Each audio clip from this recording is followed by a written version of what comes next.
నటకుమార్ గారు, ఒక direct question అది. ఐటీ దాడులు ఇంత ఒక్కసారిగా ఎందుకు ఐటీ విరుచుకుపడుతోంది టాలీవుడ్ మీద గడిచిన 4 రోజులుగా? ఏంటి మీ అబ్జర్వేషన్ ఏంటి? ఇప్పుడు నా అబ్జర్వేషన్ ఒకటేనండి. ఇందాకలా కాటగడ ప్రసాద్ గారు చెప్పినట్టు, ఇప్పుడు ఏదో ఈ ఫిగర్లు వచ్చాయని, ఈ రేట్లు వచ్చాయని, లేకపోతే మార్చి తర్వాత చేసుకోవాలనేది ఐటీ రాడ్లు అయితే కాదనుకుంటున్నా.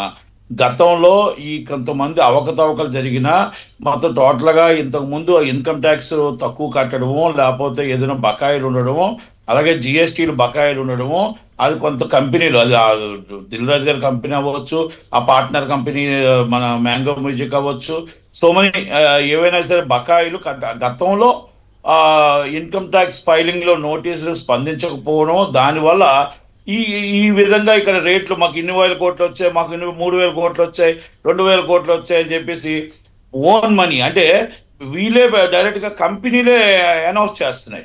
ఒకప్పుడు ఫ్యాన్స్ అనౌన్స్ చేసేవారు, ఒకప్పుడు మీడియా అనౌన్స్ చేసేది.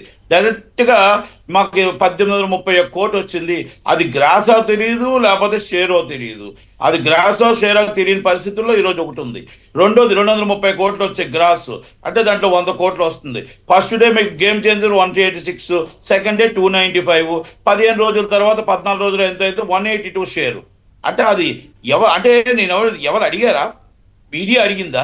లేకపోతే ఎవరైనా అడిగారా మిమ్మల్ని? ఇప్పుడు మీ బిజినెస్ చేసుకుని మీకు ఎంత డబ్బు వచ్చింది, ఎంత డబ్బు రాలేదు, ఇప్పుడు మీకు ఇమ్మని మీ పబ్లిక్కి అనౌన్స్ చేయమని, ఈవెంట్లో చెప్పమని ఇవన్నీ చెప్పాయా? ప్రపంచంలో బిజినెస్ చేస్తున్నారు చాలా మంది. పబ్లిక్ లిమిటెడ్ కంపెనీ వాళ్ళు చేస్తే దాంట్లో ఆల్రెడీ వెబ్సైట్లో పెడతారు, ఇంత నష్టం వచ్చింది, ఇంత లాభం వచ్చిందని. మన ప్రైవేట్ లిమిటెడ్ కంపెనీలు మన లాభం వచ్చినా మందే భారం, నష్టం వచ్చినా మందే భారం. అలాంటప్పుడు మీకు పార్ట్నర్ సుకుమార్ గారు అవ్వచ్చు, లేకపోతే ఇంకోళ్ళు అవ్వచ్చు, ఇది ఇంటర్నల్ పార్ట్నర్స్. ఎందుకంటే రెమ్యునరేషన్స్ కొంతమంది తక్కువ పెట్టుకొని పార్ట్నర్షిప్ చేసుకుంటున్నారు.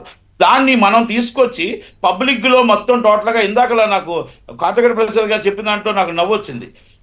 సంవత్సరానికి 130 కోట్లు మేము జిఎస్టీ కడుతున్నాం అన్నారు. అసలు మొత్తం బిజినెస్ చూపిస్తుంది 4,000 కోట్లు కనబడుతుంది, ఇక్కడ 3,000 కోట్లు కనబడుతుంది. మామూలుగా పెద్ద సినిమాలు వచ్చి 10 సినిమాలు 3,000 కోట్లు కనబడతాయి, 4,000 కోట్లు కనబడితే చిన్న సినిమాలు 250 కోట్లు, 250 సినిమాలు సంవత్సరం రిలీజ్ అవుతున్నాయి. మినిమం టు మినిమం 200 కోట్లు వేసుకున్న 8,000 కోట్లు అవుతుంది, 8,000 కోట్ల టర్న్ ఓవర్ అవుతుంది. ఆ టర్న్ ఓవర్ లో మనం జిఎస్టీ 18% ఎంత గవర్నమెంట్ కట్టాలి, మనం ఎంత జిఎస్టీ కట్టాలి, ఎంత ఇన్కమ్ ట్యాక్స్ కట్టాలి, ఎంత లాస్ చూపించాలి, ఇవన్నీ కూడా మనం వివరంగా మనం వెళ్తే రివర్స్ ఇన్వాయిస్ అంటాం. ఈ రివర్స్ ఇన్వాయిస్ లో మనకి ఎన్ని వందల కోట్ల రూపాయలు గవర్నమెంట్ కి జిఎస్టీ వెళ్ళాలి. మీరు 130 కోట్లు అంటే బిజినెస్ ఎంత, మామూలుగా అయితే ఎంత, ఇవన్నీ కూడా మరి ఇన్కమ్ ట్యాక్స్ కూడా ఒక ఆలోచన ఇస్తుంది.